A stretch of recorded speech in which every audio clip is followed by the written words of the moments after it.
Thank you everybody for joining. So if you don't know Ajay, Ajay is, 7-figure land investor, probably has one of the only acquisitions focused coaching groups, especially when it comes to land. I know Ajay's got some other projects going on right now, but not only is it a successful land investor who's kind of been through partnerships, been through this solo, been through having a team and no team, done the acquisitions calls himself, still probably loves to do that, but at the same time has had it outsourced. And then on top of all that, he's done every deal imaginable, right? You've done subdivides, you've done entitlements, not that you've loved them, you've done flips, you've done pretty much everything you can consider. And then on top of that, now you're doing curative title. I'm sure you've almost dabbled in that and land to some degree too. So I'd love to hear about that in a bit. But is that a pretty good intro? Pretty good intro. Yeah, absolutely, guys. For a little more context, I've been doing this, I think my 5-year anniversary in land just passed, which feels crazy. So whenever I meet people off the streets, I always say I've been in real estate for a half decade. It has a little bit more gravity, you know? So I've been doing this for a half decade. And like Ari said, I've done every type of deal under the sun, between desert squares, wholesale flips, subdivide. I actually did a on-market subdivide double close this past year in Oklahoma, and people tell me it couldn't be done, and we did it. So I'm real big on creative problem solving, which is so much of what sales is. But in that time, build big teams, small teams. I've got 4 US-based hires on my full-time staff at this point. So I love paying out payroll, especially when everybody makes this money. It's a lot of fun. So I love the real estate business. I love the art of deal making. I love being able to just talk to people as humans and turn it into deals where everybody wins. And so that's what we're going to be talking a lot about today. And I see my brother Patrick Otis is on here. What's up, dude?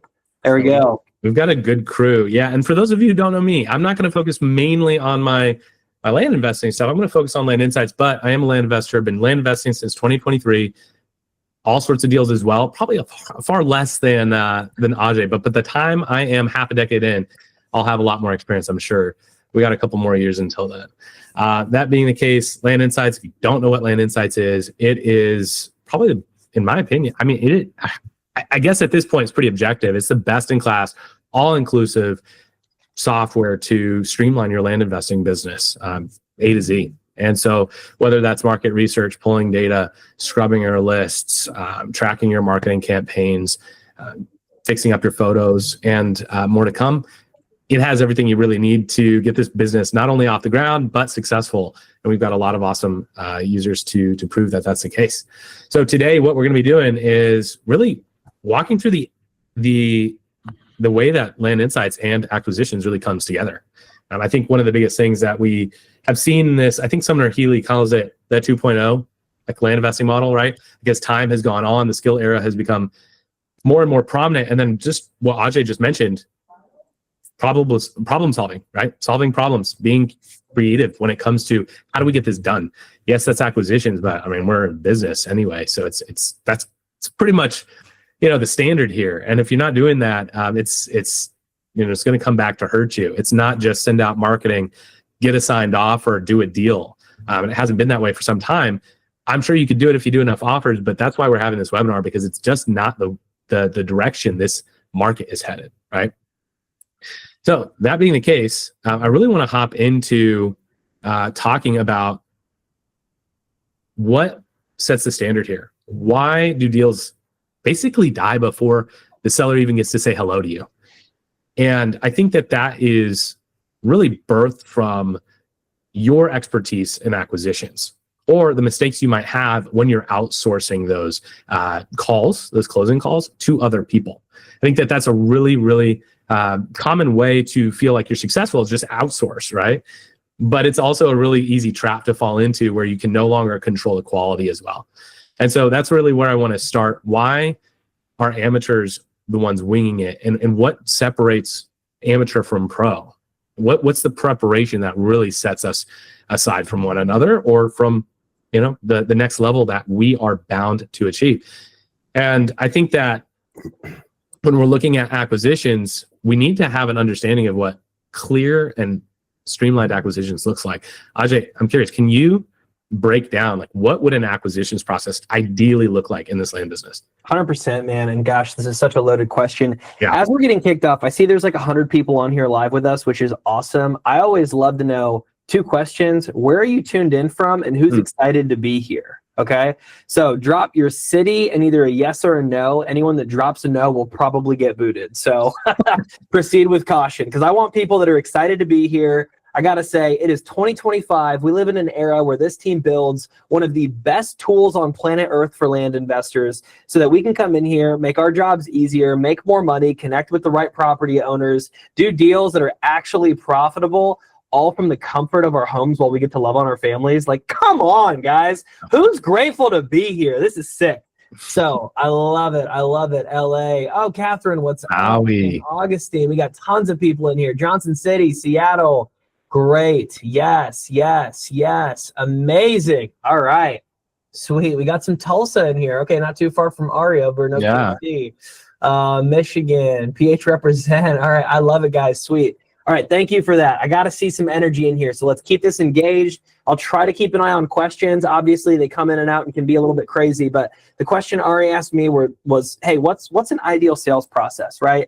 Now, guys, I want you to think about this through a couple of different lenses, because when we start talking sales process, there are so many questions that come up, right? Where you hear the word sales and your brain fumbles. You start thinking about the Andy Elliott car salesman of the world. And that's not what we're here to do, all right? My goal here is to boost the probability of us doing business with a lead, okay? I'm going to say that again, all right? My goal here is for us to boost the probability of us doing business with a lead, all right? I'm going to talk a lot in basic math principles and a lot in just like super basic fundamentals, because they're what actually stick for us to do real business. I do real business. I run a real estate business. I hope everybody here runs real business. This is not a webinar for entrepreneurs. This is for people who want to do real business. Drop a yes in the chat if you're doing some real business or you want to be doing real business, all right? So as we're talking about that, here's what that looks like, all right? The first question is, when I'm asking, right, how do we boost the probability of doing deals with people? There's 2 types of problems you want to solve for as a real estate investor who's trying to grow acquisitions. When I say grow acquisitions, think make more money from your deals. More can only come from, basically you can only make more money from either more deals or better deals. Those are your only 2 options. You can do more deals with the exact same widget of dollars. You can do better deals where you make $1 million instead of $15,000. There are trade-offs on all sides, okay? So the way we evaluate that is to drill down a layer deeper. I always like to say, and I was just telling, we were just gabbing about this between me, Ari, and Ryland before this, if there's only 2 real problems to solve for as a real estate investor, it's a leads problem or a conversion problem. If you're not taking notes, I would take notes, okay? It's either a leads problem or a conversion problem. Okay, so what I'm so excited to as we dive into talking about sales process here, Ari, is everything Land Insights does helps us fix our leads problem. Yeah. All right. Everything I'm going to talk about from the Land Closers Academy and our deal making formula, that's the conversion problem. That's how do we take these leads and convert them into deals. So if your goal is to do more deals or better deals, whatever it is, get your questions answered on this 2-part series we're doing. All right. These are the people you want to be talking to. Now to actually answer your question, Ari, because I know I ramble quite a bit, man, but I'm big on assumptions. I'm big on math. I'm big on laying out the foundation before we really dive into stuff, is we got to understand that before we know what the ideal sales process looks like, we have to know what we're engineering for, right? So I want to start by just talking about at some level of qualification, okay? So there's only 2 types of qualification that really happen in your pipeline. And it's based on qualifying my person, which is my seller, and qualifying my property, right? That piece of dirt that has some lines around it that we determine as an individual property, right? And so for me to know how to run my sales process, I have to immediately understand what's my yes, no on both of those. Mm-hmm. When do I not interact with the seller? Probably when he curses me out in the first 15 seconds and then hangs up on me. Probably not a hot lead, right?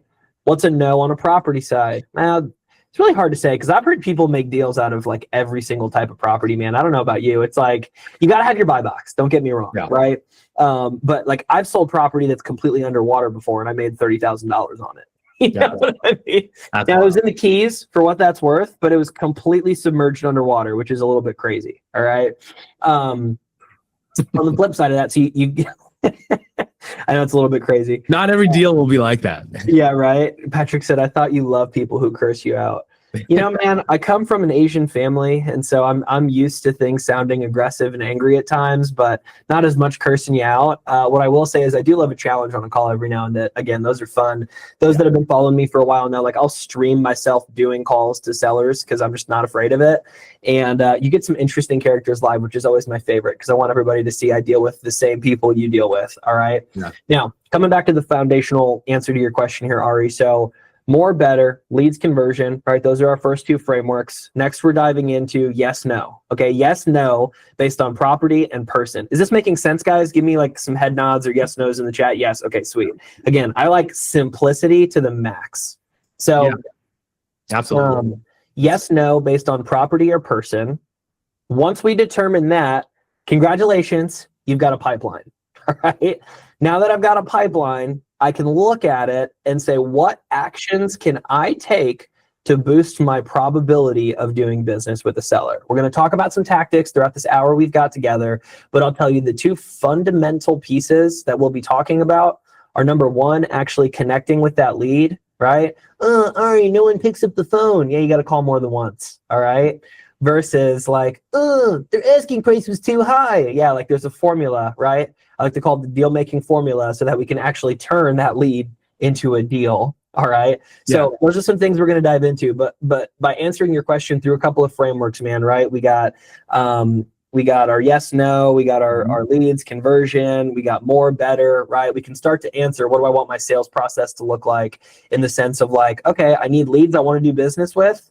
And then I need to connect with those leads, and then I need to turn them into deals, right? And I understand that might be even more bare bones and skeleton that you're looking for, but I think it paves the way for a healthy conversation for us, right?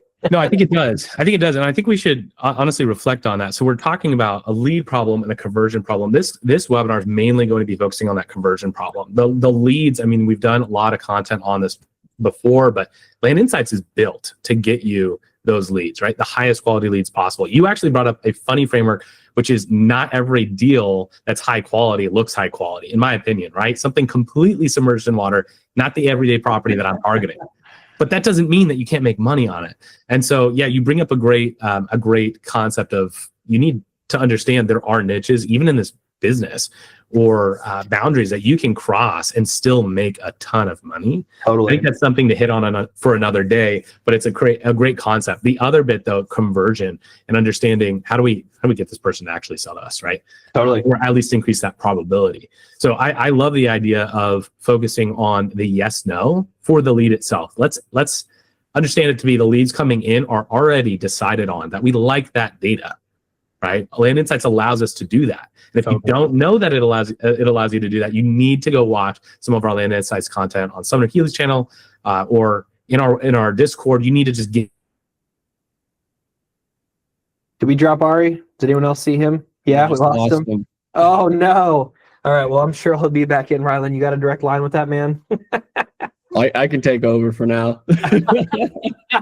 Yeah, Rylan, did you just? I think I just got booted out. Someone else joined from the Land Insights team. That's hilarious. Okay. So yeah, someone He was literally on fire too, right? So we're gonna focus on actually qualifying that deal as a yes no on other content, right? We already know that we like that property if we've marketed to it. That is the game we're playing nowadays. We shouldn't be marketing to data that we're just uncertain of. But I think after we get through that, that's going to be the perfect time to go into that framework of qualification, right? And getting right into that seller call that you talked about. I do also want to talk about things like speed to lead. Land Insights helps you with speed to lead, especially if you're doing mutual marketing, texting, or cold calling, right? And these are big frameworks. Ajay, I know your team was big on cold calling. So, with these kinds of things, you can't have prices just sitting there. You can't have these lists pre-priced, especially if it's a non-homogeneous market. You can't. It's impossible. How are you going to do it? And so, a tool like our comping tool, and I'll show you that here in a second, is just going to change the speed at which you can actually give someone an offer. Totally. That's the beautiful thing. We're not calling people not certain about their property. I remember the days when I would call someone, a lead that had called my call center, and I would call them back and say, hey, is there any structures on the property? Or does it have road access? Is it landlocked? I don't know how we were at that point in time, but I could have looked at a map. Most of the time now, I know every property that I'm reaching out to, unless it's a referral, right? Unless it's a recommendation. Hey, my Aunt Sally wants to sell her property. What's the info on it? Got none. So I'm looking it up on the GIS. It's the only situation where you shouldn't actually be asking these questions. So I saw a question come through. I actually want to address it. Kyle, you said, so do you guys actually recommend us not pricing our cold calling lists? Look, I think it's something that's warranted if you can do it, right? If it's a homogenous market, but the majority of the markets in the entire US are not going to be homogenous. Majority, right? And if you're trying to cold call, you've got to have a lot of data, which pushes you to do more volume, which pushes you to go to more places. And inevitably, I mean, I guess I would push it back on you, Kyle. I think that's Khaled, but can you price all of that data? Can you?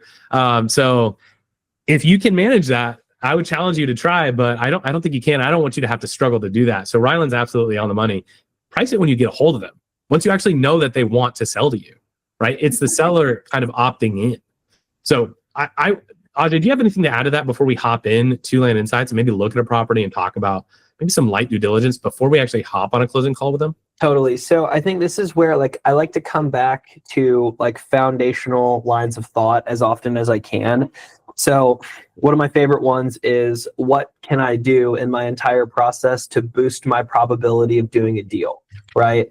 And so I think on the second version of this webinar, just to draw a picture, Ryland and I are going to be going head to head about a couple of different philosophies we have in our business. It's going to be really fun to dive into.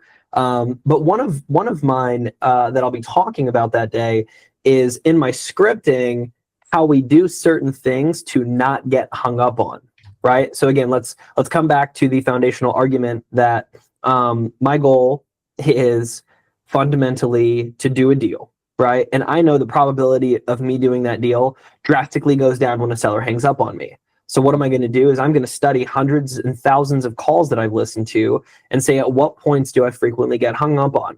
Well, it's typically either within the first 45 seconds or it's right around the first offer. Those are the two biggest points that I have found in a call that I might get hung up on. What can I do? What can I reverse engineer in my scripting so that outcome doesn't happen? And rather, I have more talk time, which oftentimes leads to more deals, right? So there's a couple of things in there. Now, coming back to Kyle's initial question about pricing, I'm trying to draw a parallel here, Kyle.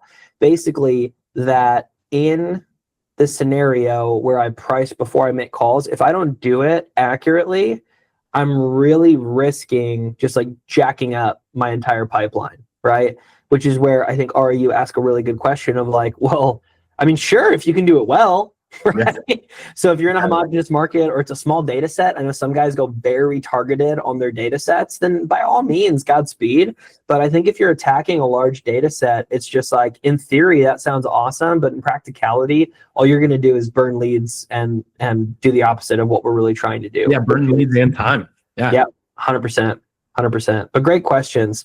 Ari, what was the next question here? I feel like you were asking me a different question and we got sidetracked here by this one. No, I mean, I just really wanted to know if you had anything to add to that whole organization around your acquisitions process. Ideally, we have speed to lead. I'm going to talk about due diligence. So let's also talk about, again, in lieu of, are you guys liking these frameworks? Again, I think a lot of you have heard some of these. All right, the guys I'm seeing are nodding their heads yes. I do love cameras on for those that I can see. So if you can turn your cameras on, be present. I would encourage you to stay till the end because the Land Insights teams have some sick giveaways that I don't know if I should talk about yet, but you'll find out the longer you're on here. But the point just being, when we talk speed to lead, right? I think that verbiage sounds nice, right? And when you're somebody who's not managed a pipeline before, you start asking questions of dude, what does that even mean? How do I do that? Okay, speed to lead, get on the phone with them fast, but what if there's a lot of leads? What if I don't have that much time, right? Yeah. We have constraints as humans. Also love seeing people that are turning the videos on. What's up, Nicole? So as I'm looking at that, I'm thinking I prioritize based on two fundamental values. Okay. Number one is recency, which really means like the more recently the lead opted into my pipeline, the more likely they are to do business with me.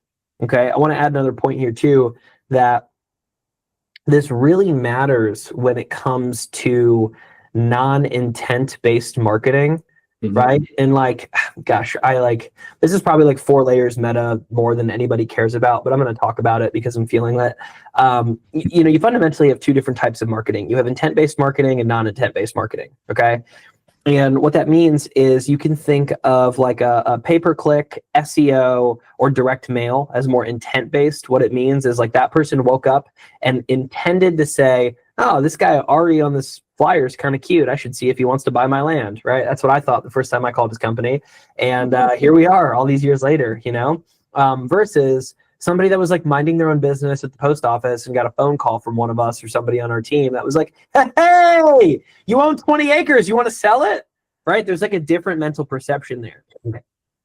And so, and also guys, I'm getting over a cold. I apologize for the snorting there occasionally.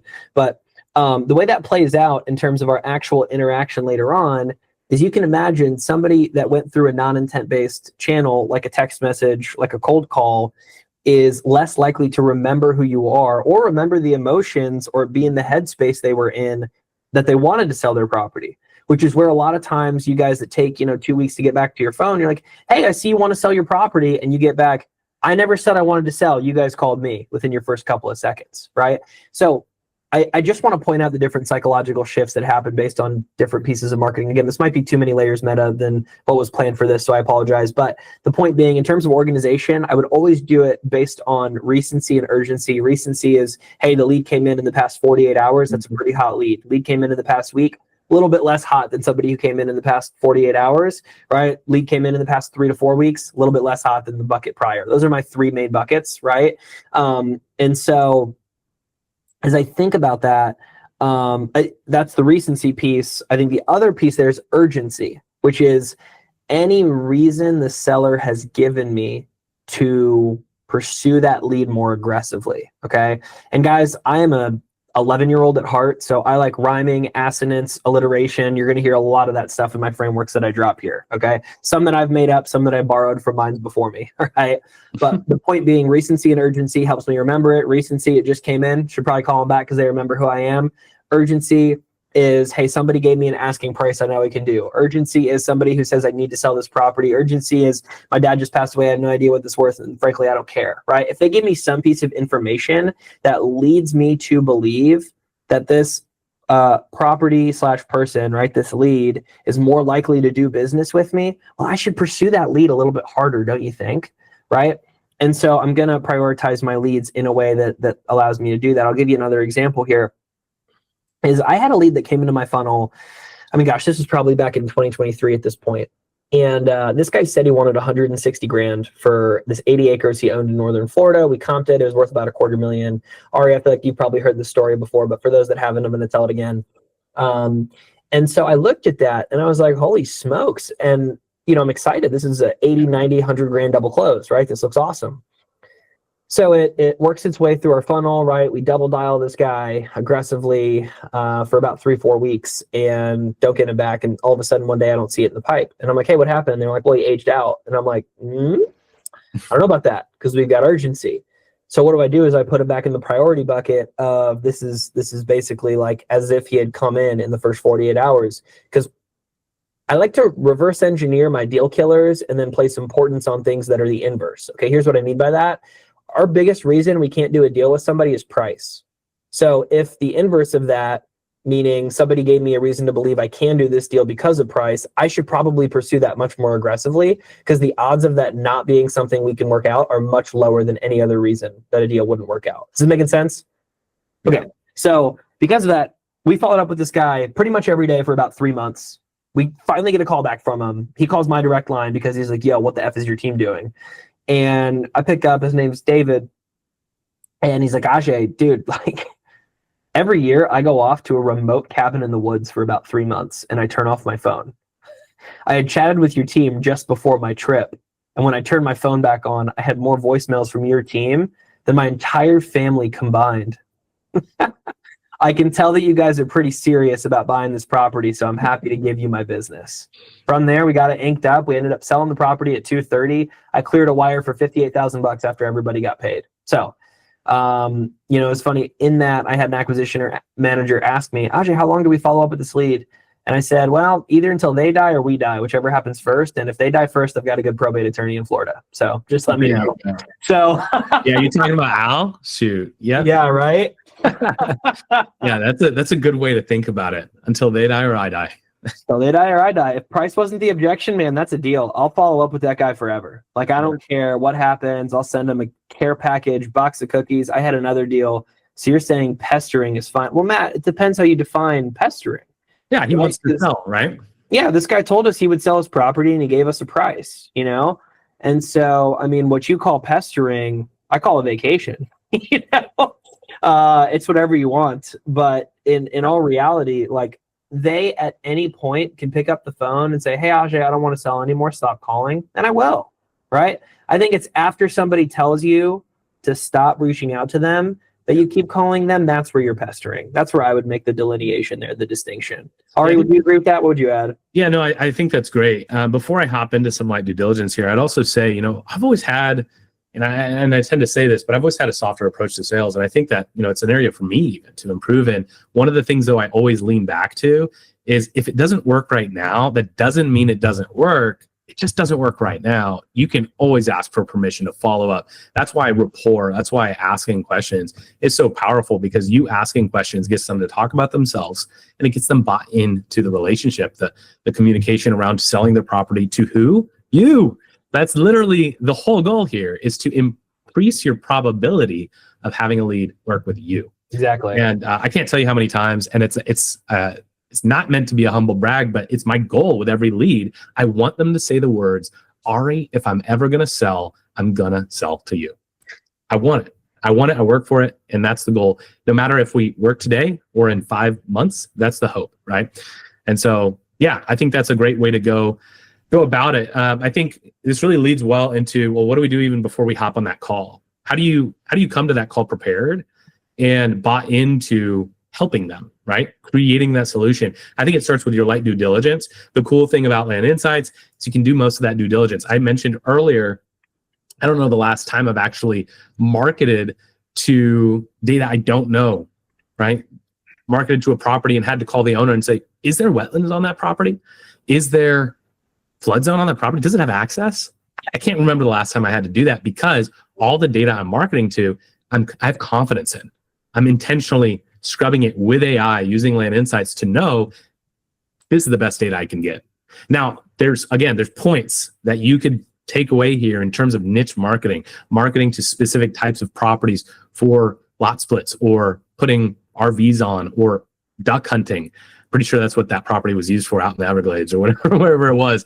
But my point is, there are niches here. So know what you want to accomplish, but you can all start from pulling high quality data. That's the whole point here. Once you have that high quality data, it's a matter of organizing that data in your CRM, right? If you have a CRM like Pebble, Pipedrive, some of these other ones, you can actually import your data prior to getting the lead. The benefit in doing that is you're setting yourself up to immediately pull that data up onto your screen when you get a lead incoming, right? Coming into either it's your Pat Live, your team, maybe your personal cell, whatever situation you're in. If you have that data easily accessible, you can pop open that property so quickly.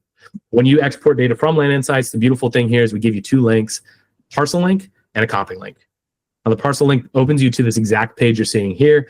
Stacy's property. Stacy calls me and she wants to sell her property. She doesn't give me a price. She just says, I'm interested in your offer, right?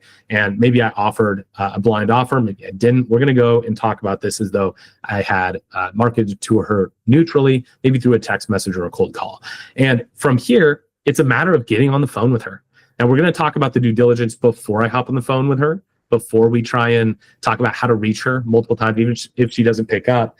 But I want you all to see the quality here in terms of how quickly you can do due diligence, right? Because sometimes people say, oh, man, I need to spend 30 minutes looking at this. I truly believe 5 to 10 minutes, max 15, max is enough, is sufficient. And it really will take a couple of very unique things that we make super easily accessible in the platform, whether it's the the parcel link that opens you up to this direct screen, the comping link, which pulls you right into the comping report for that property, where you can see all the parcel insights, green, yellow, and red flags for the property itself, right? We're not asking her the question, does it have flood zone? We can come, right, with information. As the expert, we know it has 30% flood zone. We know it has less than 30% flood zone on the property, however, it's there.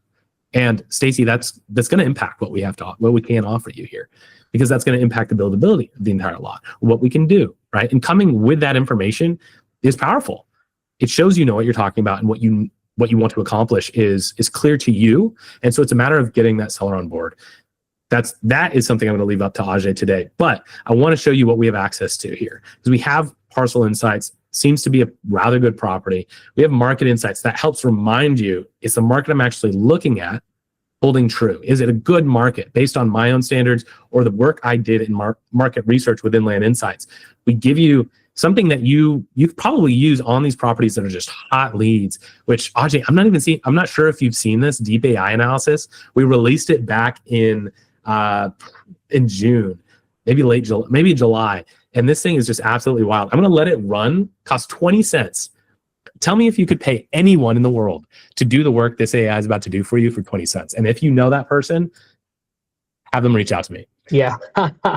I've not messed with this yet, but I'm about to. Yeah, you're gonna see the type of due diligence this does for you. Now, I'm not gonna say you need absolutely every bit of it, but coming to a conversation with this type of information at your fingertips is so powerful and gives you the control, right? It gives you the understanding to know what you can and cannot do with this property before they even give you a price or explain to you why they want the price they want. And that's super powerful. Not only that, but I mean, you have layers here which help you understand, is this person's name the name on the property? The wetlands, surface water, and flood zone are going to show you how much of that impact, how much is impacted on that property. You can look at slope, right? Not only with a contour layer, but also with the actual 3D map. You can do a whole bunch of other stuff. Is there a road there? Is there a building actually on the property? And we can confirm that before we actually speak with the owner. We want to know what we're coming into here. We want to have as much context as possible. This is how you get it, right? On top of all of that, you don't have to actually comp this before going into that call, right? Generally, there's a 2-call close that happens when a lead comes in. Now, that might change from business to business, but you have an opportunity just to discover, right? Figure out, what do they want out of this whole conversation, out of your service. And then the second part of this is coming with a comped property, a price you know you can pay, and coming back to the table with all the additional context. So Ajay, I want you to kind of fill this in to your framework and kind of analyze what we've got access to here. But first, I want to just walk through this deep AI analysis, because look at all this information. You would have had to go search all 4 corners of the internet in order to find all of this stuff. So you get a parcel overview that shows you everything about the parcel, whether or not there are structures, vegetation, trash, debris, road access, utilities, easements, wetlands, flood zone. I mean, some of this stuff we can look up, obviously, but having this so easily accessible while you're speaking to a lead or right before you speak to them, obviously, is such great context and it gives you such confidence going into that conversation, right? Where sometimes it feels like, well, we'll see how it goes. Now you actually have that ability right in front of you to know everything you need to make that conversation fruitful, aside from the actual sales acquisition part. We'll get to that. So coming in here, development potential, notable features, what can you use to your benefit? The proximity to nearby amenities, shopping, retail, all of this stuff is useful. Will it all help you on the acquisition side? Some of it's going to help you on the disposition side, honestly. I've been looking at this. How many times have you had a buyer lead ask your realtor, or your realtor say, well, what's it near? Or whatever it might be. Maybe you're trying to figure out, what is this near? Here, just look it up. So I'm going to leave it there for a second. We've got a lot of information on this property before we've even spoken to the seller. It's maybe been 5 minutes, maybe less, right? We have everything we need to understand. Is there activity in this market? We could even come in here and zoom out and see active properties, sold properties, whatever else it might be within this acreage band. That acreage is right there at the top, 3.4 acres. Is it doing well? Is it not? Doesn't look like there's that much activity. Maybe we can use that to our advantage here, right? So now that we've gotten all this due diligence done, We have a basic understanding of this property. Let's call the seller. And we call once. They don't answer. Ajay, what do we do?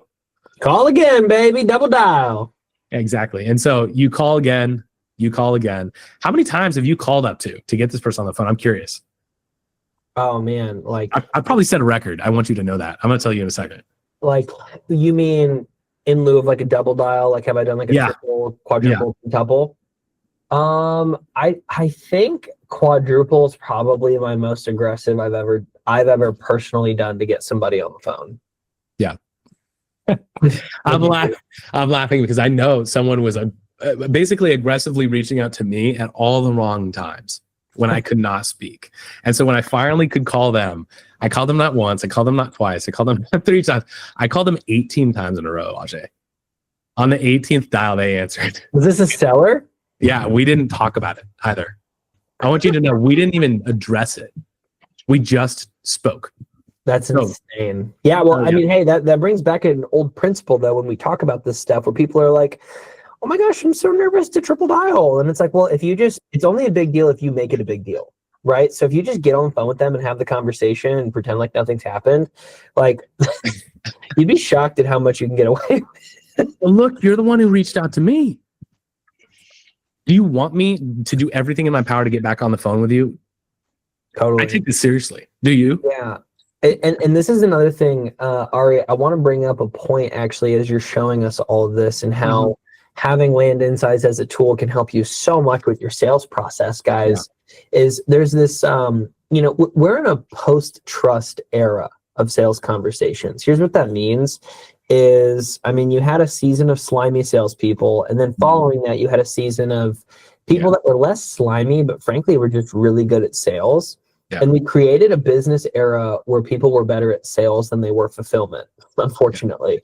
And so what that meant is basically the opposite of what you get when you talk to like a Land Insights team or somebody on my team, where like we're adamant about fulfillment and like we're going to show you what products we have, and if you like them, you'll buy them, you know? And so because people got better at sales and they did it fulfillment, we created this post-trust era where people always just felt like they were like, I don't know if I actually should buy this because I feel like people are just always pressuring me to buy, right? And so instead of building rapport through like a, hey, Ari, how are you? How's your day? Great weather we've been having. How about them dogs? You know, whatever else people like gab about the first minute of their calls. You actually build authority through having information. Yeah. Okay. And here's an example is I actually prompted my AI while you were doing this because I was just curious. You live in OKC, right? I do. Yep. I'm going to use this example for everybody as to how having local information can position you as an authority figure. Okay. So, Ari, I actually spend every weekend in OKC. I don't know if you knew that. So no, I go up there literally every weekend, man. And I have to ask you, like, do you go up to Lake Hefner pretty often? Oh yeah, all the time. The lighthouse is right next to all these beautiful restaurants. You know about it? Yeah, man. It's one of my favorite places to go running, actually. I will say, like, I'm a sucker for an amusement park, even though it's like kind of trash, but also kind of love it. The Frontier City is like kind of fun, you know, sometimes. Any thoughts on that? The fact that you said it was pretty trash is pretty accurate. Exactly, man. And gosh, I will also say, let's see here. Man, I'm just going through this. The fact that did it say that? Man, I honestly just inferred based on like me living life, because no amusement park I haven't heard of is actually any good. There you go. You know what I mean? Like, I'm just gonna be honest. That's some sales knowledge for you all. Totally. Yeah, no, I think you've kind of proven the point though, is just being able to even call out Lake Hefner. If you do know the area, or if you're in Tulsa, you probably know Lake Hefner.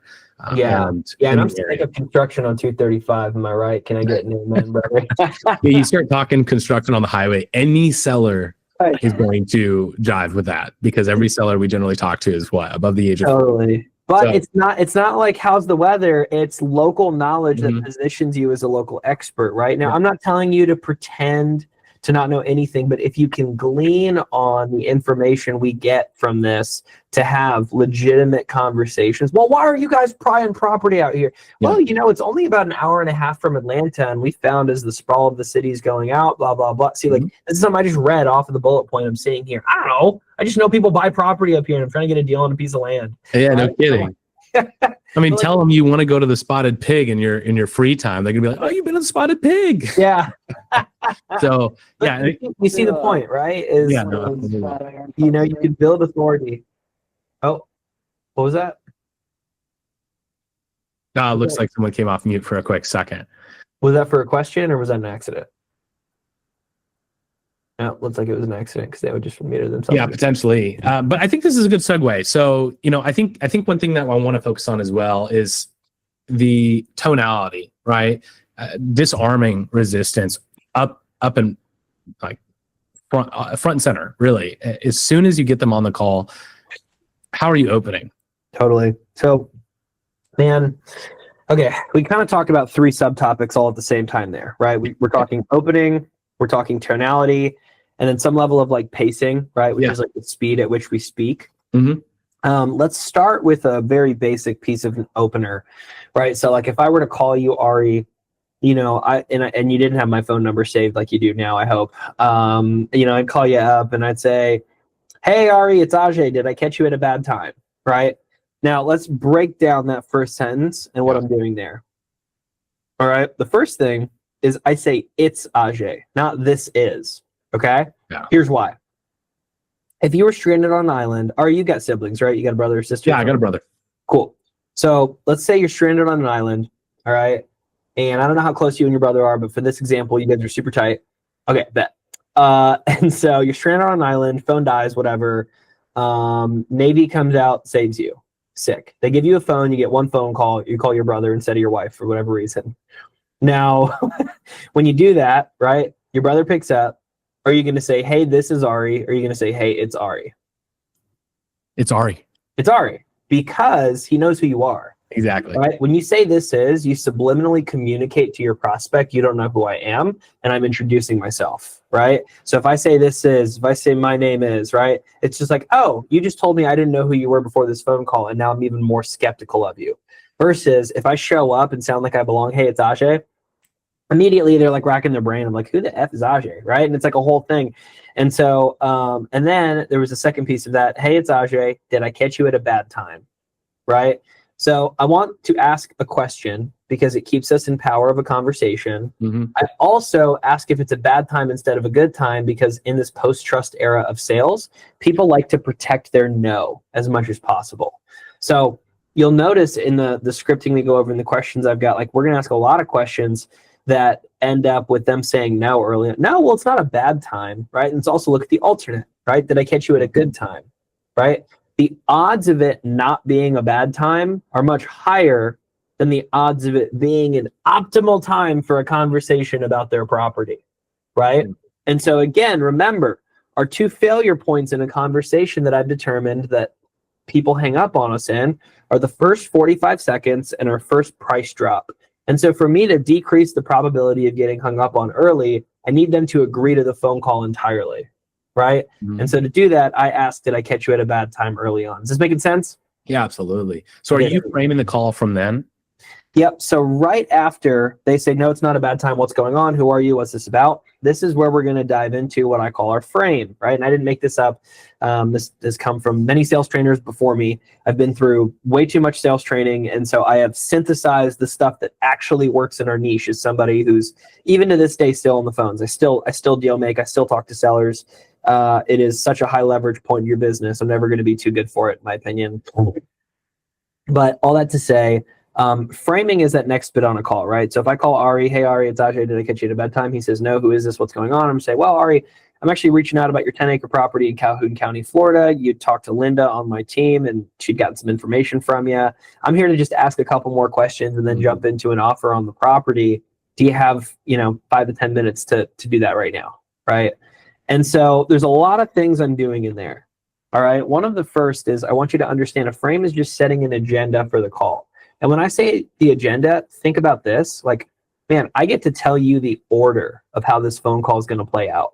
Notice that I said, so first, like, here's a connection. Hey, I'm calling. Like, here's why I'm calling is you own this property and I want to buy. Right. That's segment number 1 of the frame. Segment number 2 is continuity of rapport. You talk to Linda on my team, right?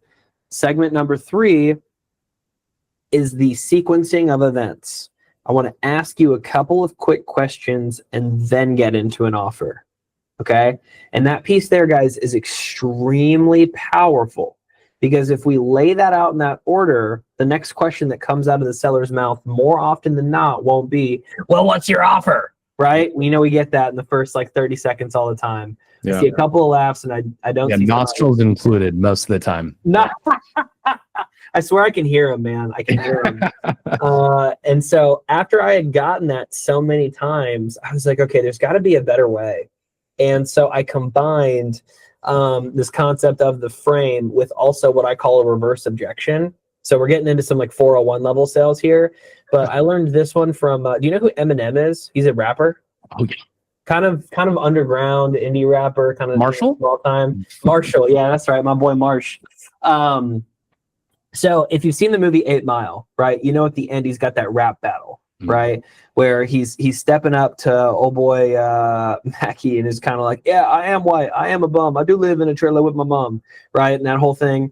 And then when he hands him the mic, the dude's got nothing to say against him.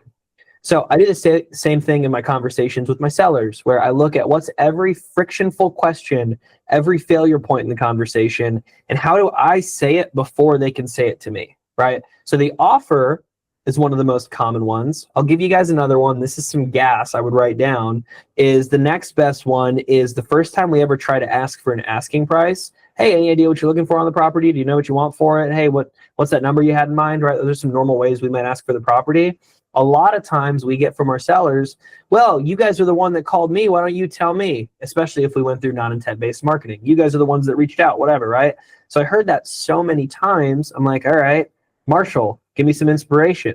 And I wrote the next reverse objection, which essentially would be, hey, Ari, man, can I ask, I know we're the ones that actually called you, but before we called, had you had any interest in selling your property? Yeah, I've been thinking about it for a bit. Okay, how long have you been thinking about it? About 3 months. Okay. And since you've been thinking about it 3 months, I mean, have you and the wife given any thought into, what you might sell it for? Right? And see, now we've naturally transitioned from, hey, you were thinking about selling, right, into a price where you'd almost feel stupid not submitting that information to me.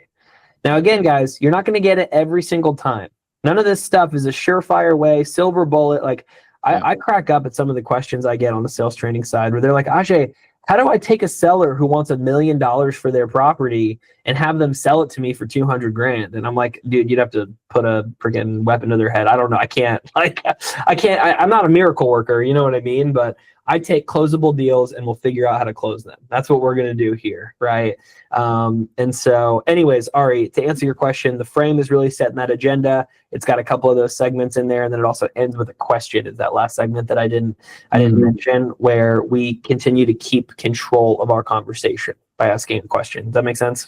No, absolutely, it does. And I think you're spot on with the whole miracle worker bit as well, because sometimes I think we get a little too focused on the deals we can't make happen, and we're trying to figure out how do we force that.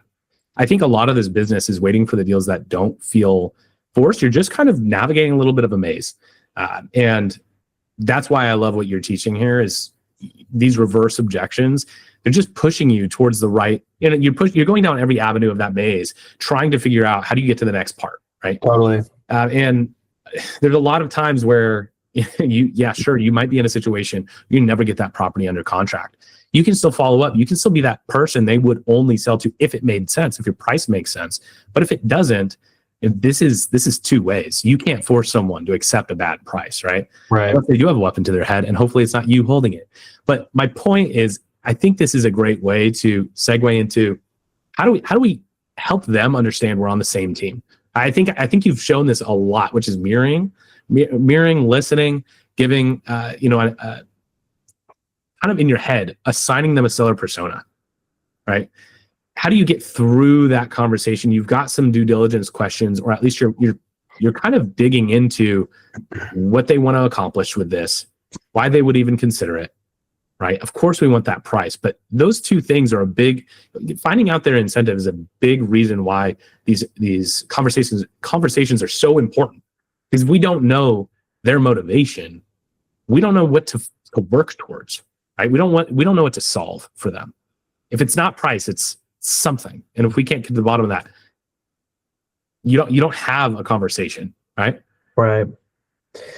You're totally right, man. And so this is where, you mentioned the term mirroring, right? Which I think the first time I'd heard of it and really learned it was from Chris Voss, guy's phenomenal sales book, Never Split the Difference by Chris Voss, like $12 or something on Amazon. Would highly recommend jumping into that. And, it's essentially when you're having a conversation, I will tell you guys too, quick side note, if you're married, sales will help you so much in having effective conversations with your spouse. I swear, the amount of times, both because it can be funny when you do it like too intentionally, like to the point where we'll go down this rabbit hole in a bit. But there's so many times it's so funny. I'm a sales trainer, I'm a coach, I'm a business owner, I'm a leader. And then it's like I get around my wife and I all of a sudden become an idiot. Like I don't know, I don't know if anybody else is this way, but we'll have a conversation. And if I was having a conversation with Ari and he was just like, yeah, man, I'm like, what's the most important way to do this? And I'd be like, I have no idea what he's saying. I'd be like, important way to do this, right? I would take that last bit of what he said, I would repeat it and have a curious uptone at the end, and that's mirroring. And then Ari would continue to unpack what he's talking about. Instead, with my wife, I'd be like, I don't know what you're saying, right? For whatever reason, never comes out the same way. And so sales is awesome though, because I've been able to retrain my brain in a lot of ways. You get reps in. You get reps in. You get reps in. Exactly. I don't Very really important, guys, so give me some grace. All right. I married my wife June of 24. She's awesome, hilarious, just as funny as I am, even though she steals my jokes. But she's hilarious. But because of that, we have a lot of sales conversations to the point where we actually will still isolate each other's objections. And we're like, I don't want to do that tonight. She's like, oh, how come? I'm like, I'm not really feeling Korean. It's like, okay, so you're saying if we weren't having Korean food tonight, you wouldn't have any reasons to not go out to dinner? And I'm like, how dare you use my own spells against me right now? So it's hilarious though. So this stuff can be really fun, but also can just help you have effective conversation, honestly, right? So you mentioned mirroring. That's a piece. I obviously just dropped a little bit on isolating objections. I'll mention too, there's such an active listening piece we've got to be mindful of, because there's the words somebody says, and then there's like whatever they mean in between the lines, right? Again, another effective tool that marriage has helped me with, where my wife isn't always saying what she means and she doesn't always mean what she says, right? And that doesn't make her right, wrong, different. It just makes her human, like a lot of our sellers at the end of the day, right? So being able to pinpoint certain pieces of a conversation of like, okay, what are they really trying to tell me here, right? When it's kind of, I'm trying to think of a good example here, but like when I hear in a conversation, yeah, no, that sounds good. Go ahead and send over an offer and I'll talk to my brother, right? And it's like, well, man, some people would take that and be like, oh, I just got a verbal. And I'd be like, well, hang on. I think we just got either a certainty or a partner spouse objection, maybe both, right? So like, what are we actively listening for in these conversations? And, that's maybe not the best example, but I'm going to go ahead and call it out. Did I answer your question, Ari? No, I think you did. And I think it blends perfectly into what you originally brought up, which is one, we qualify the property, which again, we talked about, but two, we qualify the person. And so if we get that type of objection, how are we uncovering motivation if they just jumped to that, right? How do we get to timeline? How do we get them to come back to us and say, no, this is really what I want, right? So that's really where we've been heading in this entire conversation. And I know as we get closer and closer to the hour mark here, we might go a little over, folks, but I really want to focus on how do you bring that seller back to give you the tools you need to give them the offer you will fix their situation, right? Or you'll present that offer that they ultimately feel like is an actual option, is a solution that they can consider because they know you're on their side. Right. And I think that it starts with uncovering that motivation, asking those questions. What do you think is probably the most important takeaway when qualifying a seller, whether it's a question or a strategy? So, man, when you think qualification, and I'm talking about the person, there's fundamentally like 2 or 3 questions that go through my head. And the first ones, guys, the first 2 are going to sound really silly, but I want you to think about this every time you don't know whether you're going to do business with someone, okay? The first one is, do they want to sell their property? Like, I know that sounds so simple, but the amount of times we jump on a call just because they texted with a VA or just because they answered a cold caller and said maybe, we just assume these guys like legitimately want to sell or would sell. And then when they don't want to, we're like, this lead was trash. Yeah. Well, the reality is we kind of had to go through requalifying, right? Which is a whole can of worms I could talk about for like an hour. But the point being, we need to answer that question, would this person sell? Okay. Ari, how much do we have a hard stop? I don't. I mean, many of our visitors here might, but we're sending out the recording, and I hope some of you can stick around for a couple minutes of Q&A. Okay. Yeah, keep going, please. You're on a good tangent. I'm definitely going to go over, and I did not book anything immediately after this. Okay, so, and I will warn you guys, this is me with a cold right now, so just imagine what I'm like when I'm 100% healthy, all right? So, we'll talk about that here in a second, too. Yeah, no kidding. Okay, what was the last thing I said? Qualifying based on would they actually sell, and then beyond that, there's a level of price, right? Of just like, what would they sell for? Yeah. If they don't give us an asking price, that like hurts them in terms of like a qualifier a lot of times. And like if you are doing a 2-call close, I tell you your lead manager's job is to verify those two things, right? I need to verify that this person would sell their property, not necessarily like actively needs to sell it, but just like would sell, right? And then also that they have some level of pricing in mind, right? Ideally, the lead manager is able to get it out of them, right? So I know this is a super basic answer, Ari, but the reality is if those two things are true, well, then if we can just come to terms on a price, we work out a deal, right? That's the fundamental philosophy here, right? Does that make sense? No, it does. And it's funny because over time, I've realized it doesn't really matter what price they get me because we can work from there. Even if I tell them, look, give me something outrageous. Look, I'm asking you for a price here. You could tell me $4 million. The price is worth 20K. Like, give me something here to work with. And then once they give me that price, okay, well, how'd you get there? Let's start from there, right? Now let's ask, how did you get there? What is going into that offer? What do you need? Do you need that 4 million, right? Or is there another motivation here? Do you need to do it before XYZ? I had a seller who was trying to sell me the property and they were willing to give me a discount only because they needed to sell it as soon as possible before they permanently moved to Japan. And I mean, I'll work with you. I'll do it as fast as I humanly can. So yeah, I think it's a matter of uncovering that and pushing for it. And just, I think one thing you talked about was the objection handling with your wife. I think that's actually such a good example. Think about how natural that conversation was because one, she cares for you, right? And you care for her. And so you want to get to the bottom of that desire because at the end of the day, you want to please each other. And how much more do you want to please? I mean, not how much more, but look, you want to please these sellers.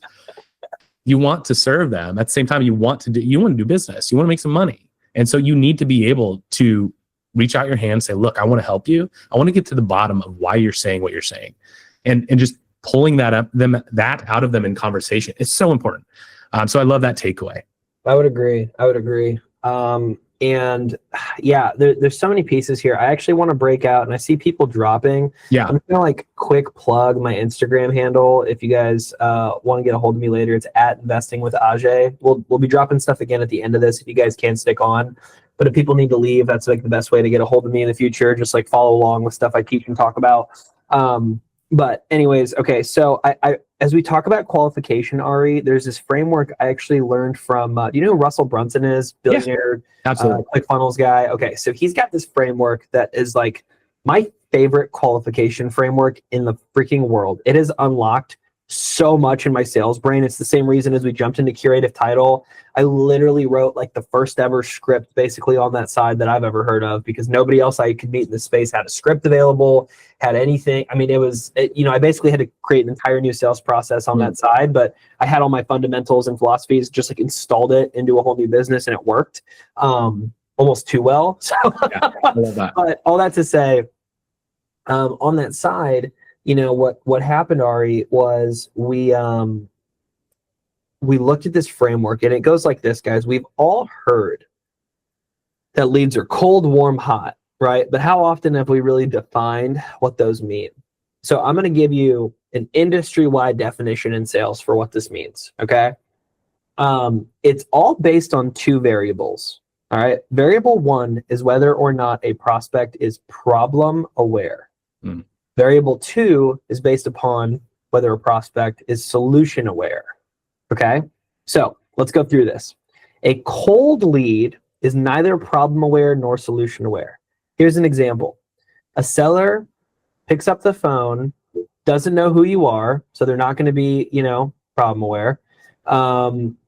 Isn't going to be solution aware. They don't know who you are. They don't know what problem you can solve, right? Might not even know what else they would buy if they sold their property for 50 G's. So they're not even problem aware. Well, your job as a salesperson is not only to determine whether this lead is a cold lead or not, but rather to spend the time basically running them through qualification. Okay. And that happens through education and good questioning. Let's keep going through this framework, and I'll explain what I mean with a couple examples. Okay. So a cold lead is neither problem aware nor solution aware. A warm lead is problem aware but not solution aware. Somebody knows they want to sell their property. They don't know what you can offer. They don't know how fast you can go. They don't know what's available. And frankly, you've not told them yet, right? You're just now having a conversation. A hot lead is somebody who is both problem aware and solution aware. They know they need to sell the property and they know you can buy it, right? I like to always give the example for my investors that have been around for at least 18 months. You ever had a lead that has a property you just don't want to buy and the seller just keeps calling you back to see if you'll buy? That's a perfect example of a hot lead, because keep in mind there's two types of qualification. We have the property, we have the person. This is all on the person. Okay. So I'm sorry it's a crap property. There's only so much I can do. Chris said, yeah, I feel bad. Yeah, me too, Chris. And then you ghost them, then you block them, and it's like a whole thing. And then they just sit around wondering where you went, where the days went by, but they'll meet their person. It's okay. Are we still talking about properties? No. I'm just, all right. So how this looks in a conversation is I get on the phone with the seller. My goal is to ask questions and educate my seller in a way, not to determine whether they are or are not cold, but to take them on a journey to become hot. Okay. So if I can ask questions to figure out what would you buy if I put $50,000 in your pocket, the probability of them going from not problem aware to problem aware goes up, right? Oh my gosh, I've been wanting to get a new car and take my wife on a vacation. Oh, can I ask Ari, how long have you been wanting to take your wife on a vacation? Since our 10-year anniversary. How long ago was that? 18 years ago. Oh my gosh. Well, Ari, can I ask, what are we going to do to make sure not another 18 years goes by and you're still regretting not taking old wifey on vacation, right? And so you see how in a conversation, I can take my prospect on a journey from not problem aware to problem aware. And that's where we bring in solution aware. Well, look, Ari, I can't promise you a vacation necessarily, but what I can do is put a $50,000 check in your wallet, man. And it sounds like you would use that to go ahead and fulfill this dream, blah, blah, blah. What do you say to that? No, Ajay, I gotta have at least 70 grand for the property. All right, I wish I could do that, man. Right? Now we're talking negotiations, which is again I could spend an hour and a half on negotiation. So this is I like you asked me about qualification. I'm like, man, I gotta share this cold, warm, hot framework. Does this make sense? Because this was such a light bulb for me. No, that's gold. Like, the simplest frameworks, I think, drive your business to the most extreme changes. If you just look at the fundamentals of what works and what doesn't. No, I think this is huge, and pushing someone through that framework, I think, is honestly the biggest thing you could do to change the quality of your leads, right? Maybe it's not the quality of leads that you have, but it's the quality of leads that you've created. And I think that at this point in this call, this is the perfect segue into price. But I'm going to leave you all on a cliffhanger, because that's actually the content in our webinar part 2, Thursday at 3 p.m. EST. And I think this is a good place to stop, Ajay. Next week, so the theme is from offer to objection. So it's price, presenting and handling pushback with confidence, right? And this is a great way to do that, and making them solution aware is as well. So Ajay, any final notes there? And then let's get into what we want to talk about next, our Land Insights incentives here, as well as some information about your upcoming event. Okay, man, I feel like you asked me more than one. Yeah, no. Anything you want to add to that? Finalize it, tie a bow on it before we go into those last couple bits. Yeah, I just to tie a bow on everything before we have this powwow with Rylan here in 2 days, guys. This is going to be sick. We've got very different philosophies. I will be transparent. Rylan makes more money than I do, so I don't know who you listen to, but I will tell you, we run very different businesses. The guy's a savage, so I would never bet against him. Yeah. But I do think there is some truth in both of what we're doing, and there'll be a lot to learn from each other. But I can't wait to duke it out with this guy because he's one of the smartest people I've met in this business, and so it's going to be a lot of fun. I would highly, highly, highly recommend tuning in for this Thursday. To put a bow on everything we've talked about here, Ari, again, my brain thinks in frameworks. I would tell you, the fundamental activities that lead to a better business are really going to be do more deals, do better deals, make more offers after you connect with more leads. And like, if you just, I know it sounds so simple, but if you abandon every other thought and just focus on solving problems to achieve those results, you're going to do more business and you'll make more money. Right now, obviously there's like a whole business behind all that stuff. You got to hire people and spend money and make sure you're not an idiot and all this kind of stuff. Right. So anyways, just focus on what's true. And a lot of times you'll be able to abandon what isn't very quickly.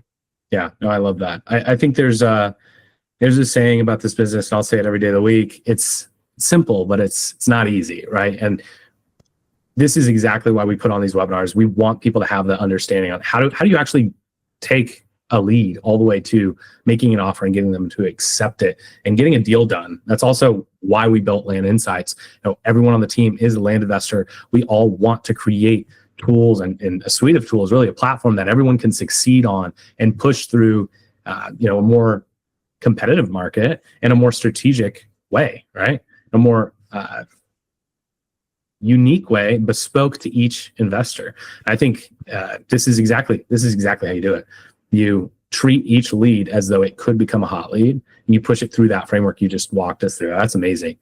So next week, be here because we're having the king of quality versus the king of quantity. And I love that. There's something we want to touch on too. If you sign up in this next week from this webinar series, you sign up for a Land Insights account, you subscribe, we'll actually be giving you 10,000 free data exports. That's 50,000 credits. That is, what is that, like $500 free into your account for you to start pulling data immediately. Not only that, you get your onboarding call with me. I walk you through the platform, best way to adopt it, use it in your platform. We have office hours calls. You have a ton of awesome resources to leverage in a great community, not only with the investing side for land, but also the Land Insights side, specifically with users, just a dialogue. So if you haven't booked a demo call with Land Insights, book a free market selection call at landinsights.co/apply. Ajay, I also want to shout out Ajay because Ajay's got an insane event coming up.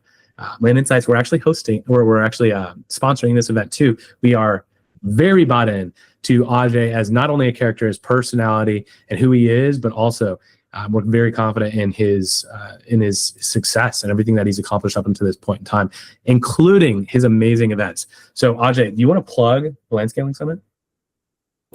Yes, sir. Thank you for that, Ari. So I just dropped the link, guys. It is landscalingsummit.com.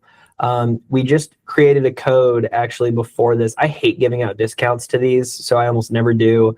But these guys are sponsoring, and I love the guys over here at Land Insights. I accidentally used LIA instead of Land Insights. Oh, you're all good. It's so closely together, obviously. But it's code LIA 100 for $100 off, basically. And guys, I threw this event last year, just kind of like it was honestly a call from God to put it together. We had less than, I want to say 90 people that showed up. It was awesome. Marketed it for about 3 months. This year we're going to be a lot bigger. We've already, I think we'll end up close to like 175, 200 if all goes well. That's insane. It's going to be a nuts room. I've got everything from like a 9-figure private equity investor that'll be there through a just good 6, 7, 8-figure land and curative title investors. Yeah. Like it's going to be a nuts event. Lunch is always 2 hours long to make sure we got lots of time for networking in between. There'll be activities. I'm doing a group workout Saturday morning, but the fundamentals of scale are what this weekend is all about. So if you're trying to grow your business, you should be able to leave with the playbook that helps you do that. It's so fun. I love this event. I give it everything I have. I'll be in a state of like coma on Sunday after the event because I'm just a big like leave it all on the field guy. So Again, I'm sick right now, which means I'll be super healthy by the time of the event. So if you think I've had a lot of energy today, this is probably like 35% of my normal right now, just so you guys know. So No, he's toned it down for you all, and I'll just back him up on this. I mean, his events are wildly energetic, and they just pump you up to want to reach for the moon. I mean, really, you walk away feeling like you can succeed in every which way, every fashion possible, and you want to. I mean, that's what these events are for. You're really just surrounded by like-minded individuals with the with the energy of Ajay Sharma. There's just no way you go home feeling anything else but amazed and excited for the future. So really appreciate you all hopping on. If you do live in the Dallas area, I do recommend you reach out to him. Don't forget landinsights.co/apply as well. Reach out to us. We'll also shoot out these reminders on our next call Thursday, 3 p.m. Eastern with Rylan and Ajay as well. If you all have any questions, just reach out to us, hello@landinsights.co. Really appreciate you all tuning in, staying a little late with us. Ajay, do you have a hard stop? Do you want to answer any questions anybody has? Yeah, I can look at questions for another like 5 to 10 probably tops. But yeah, let's do 5 minutes of questions. Trevor, you wanna start us off? Yeah, I can start us off. Rod, are you still on the call? I have my acquisitions director in the call as well. Rod, are you on? He might have jumped off. Yeah. Okay, I can do it. Hear me or not? Oh, okay. No. Oh, he's here. Rod, do you want to do it or do you want me to? I have no idea what you're talking about. I haven't been paying attention to the phone. Okay, I've just been I'll do it. listening.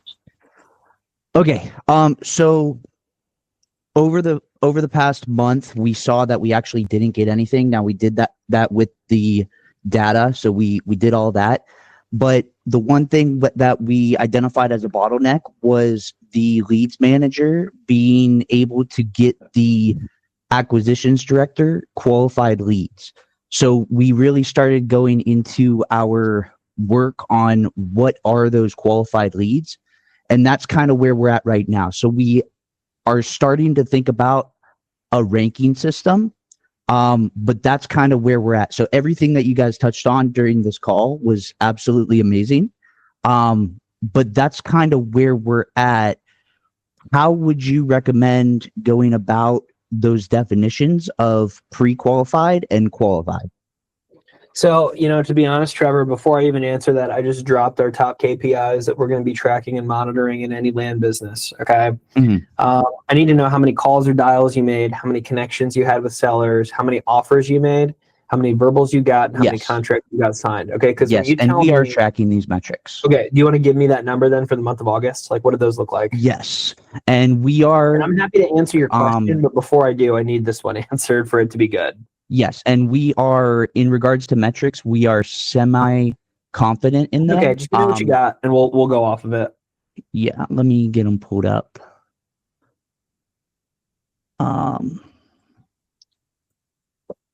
Drive. Sorry, one second. This is the amount of care that Ajay gives anybody who asks him a question, by the way. So imagine. Dude, I had to ask. All right. Okay, so here's our metrics. And we're doing all of these metrics manually, which is like, if there's any other better way of doing metrics, like, please let me know. Yeah, I'll be honest, very few of our businesses on here are big enough that anything outside of manual starts to matter too much depending on the business. But with us being a big sales and marketing business, like, it's fine. Okay. So the other thing to call out, honestly, if you could just show me offers, how many verbal offers did your acquisition manager make for the month of August? That's like my biggest question.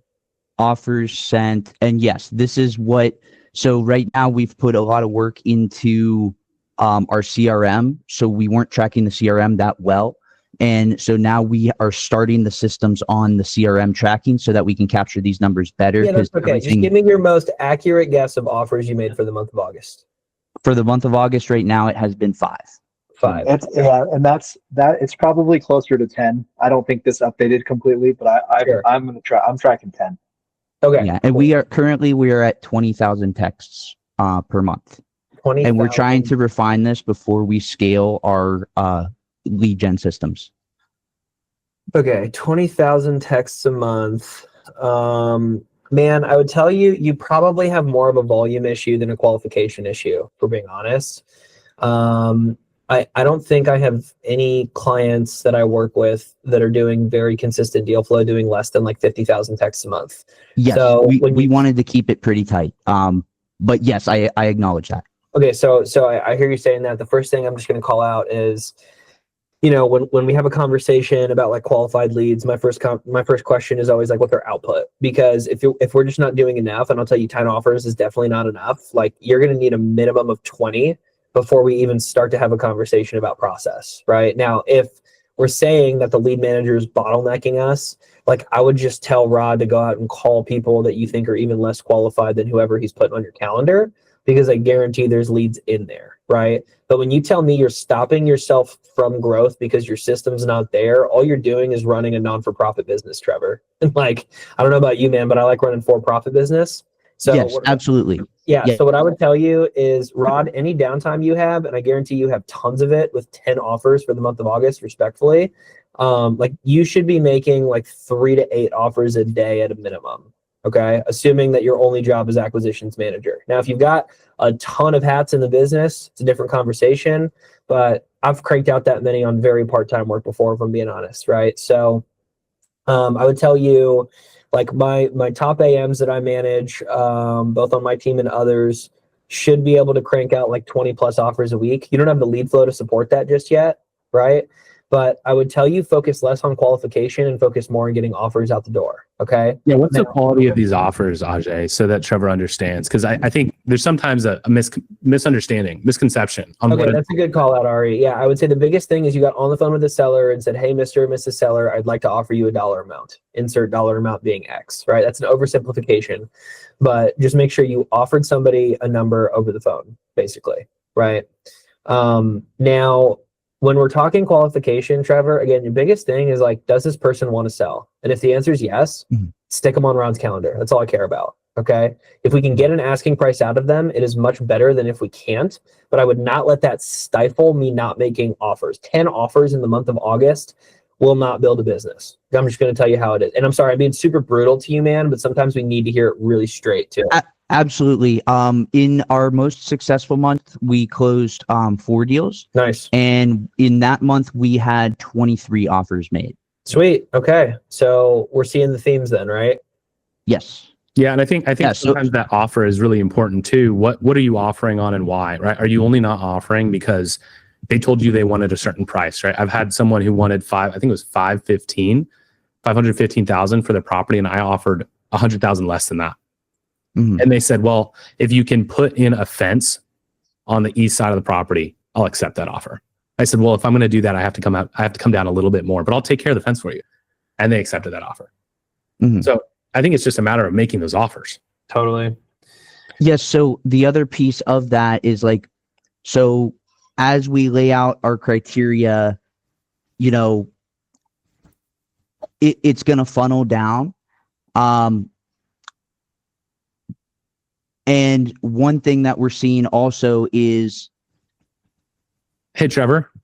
Yeah, I want to give the floor to someone else too. Sorry. Yeah. I feel like this might be a good opportunity to Ajay. Do you have like a community? Don't you have like a school community that people can join? Yeah. So I've got a free school community and then like a paid coaching program. Yeah.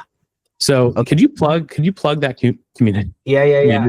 Great idea. I think that would be really awesome for everyone on the call. And then specifically you, Trevor, too. I think this would be a great opportunity to be involved with Ajay. Ajay's got a great community. Yeah. It's an awesome community. And I've actually got a free course in there too that walks through. It's like a 2-hour course, really, really simple stuff. But it walks through a lot of the stuff we talked about here with supplemental documents, scripts, KPI sheets, and a bunch of other stuff. Yeah, sorry to cut you off, Trevor. Yeah. Yeah, no, I get it. It's a longer equation. I get it. No, it's a nuanced question. This guy's like, hey man, how do I grow my entire business? Like, yeah. Anybody else got some questions for Ajay or myself that we can answer here in the next couple minutes? Yeah, Chris. Yeah, so quick question related to just some time frame stuff. So say, for example, you send out an offer to a seller, you get them on the phone, you have good rapport with them, but the offer amount just doesn't work for where they're at right now. And you're like, okay, great. maybe I'll fall back in, however much time. Is there a specific time frame that you like to put in between if they don't give a specific, like, oh, call me back in, a month, call me back in 2 months? Just out of curiosity. What I would tell you, Chris, is I set my de facto into whatever it serves me as. Yeah. Meaning, like, if I want this deal, I'm gonna be like, hey, typically, what I'd ask here, Chris, is we'd follow up and say 30 days. Is there any reason you wouldn't want us to follow up in 30 days? Any reason we shouldn't follow up in 30 days? Again, ask a no-facing question, and you're more likely to get it. And that way, you just have permission now to go ahead and ask. I would tell you our typical is somewhere between 30 and 60, just kind of depending on what's going on with the deal. Makes sense, but it sounds like the core of it is just, it depends on what you want from the deal, and if you think it's a good fit for your business and your model. Yeah, you bring that control to the table, I think, and if you say that with confidence, it doesn't matter if they want to be followed up within 6 months or 2. I mean, you basically tell them, hey, well, we generally follow up in a month. Is that sound good? Yep. Yeah, okay, exactly. Let's do it. Makes sense. Okay, thanks. Sweet. Absolutely. And then Nathan had a question here. Nathan, I'm going to use your question to just wrap everything up here. Do you always get on a call to offer, or if in text, do you text a range offer first? So yes, I mean, I do. I always send range offers first. We want to qualify. The issue is in texting, you're sending that range offer before the call, but not to open up the conversation, right? This is neutral marketing. So you're just trying to get as many leads. To Trevor's point earlier, we're trying to do volume. Ajay's point, you need to do more. Look, we're just trying to get as many leads in the pipeline as possible, and you're not going to be able to do that if you're basically strong arming yourself, forcing yourself into the position where you have to have a price ready for them. And so as people opt in and say, yeah, sure, I'll take an offer, any positivity, at least in my opinion, this is something Rylan will touch on absolutely in depth, but any positive response warrants an offer, an offer through text. And if they like it, whether it's, a small range or a large range, and I know Rylan's going to speak to that, but if you give them that range and they're at all interested, that's when you want to get on the phone. That's when you want to have the conversations we talked about today. Okay. Everybody, I really appreciate you all joining today. You hung in tight as well, stayed late for us. We really appreciate that. If there's any questions, reach out to hello@landinsights.co. Don't forget landinsights.co/apply. Also, you can jump into Ajay's school community. He linked it right there in the chat, as well as giving us the LIA 100, LIA 100 for Land Scaling Summit. You can go look that up and use that for $100 off. Really appreciate you guys coming. Really excited for Thursday. I hope you all have time to join. We'll talk soon, and appreciate your time. Thank you, everybody. Thank you, Ajay. Really appreciate you. You got it. Bye, guys. You're serious about flipping land for predictable profit, and you want to plug into the exact system our students are using to close their first deal or their next 10 deals, then tap the video right here. It's a free 15-minute strategy call where we're going to pull back the curtain and show you the exact LIA system that our students are using right now. We'll show you the entire process A to Z on how you can start landing deals in the next 90 days or less. Slots tend to fill up fast. Grab your spot now. And I look forward to showing you the exact LIA land flipping playbook that I've been using for the last 6 years, and that nearly 500 other LIA members have used to date. Click it, and I'll see you inside.